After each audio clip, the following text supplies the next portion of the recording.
Hey guys, today let's learn how to save photos in Google Drive and iPhone. Okay, so first of all, let's actually use this as an example. So I want to use and basically download a photo from this Google Drive over here.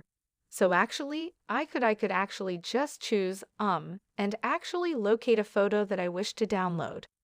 Let's say you want to download this snapshot of a basically an assignment that I did a while ago and basically a few months ago.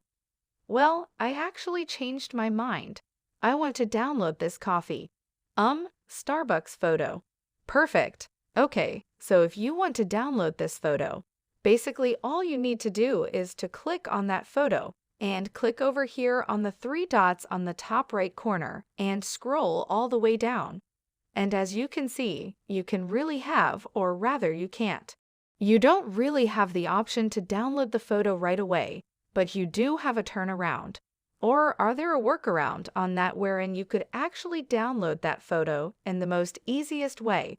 Okay, so first of all, what you need to click on is over here. Click on, send a copy, and of course, scroll all the way down so that can look all of the settings. And right here, we have the option to save image.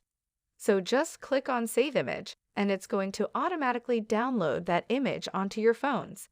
And basically, once you head onto your photos over here, as you can see, the photo is right here on my recent photos. Okay, guys, thank you guys for watching this video. I'll see you guys in the next one. And again, this has been Hell to.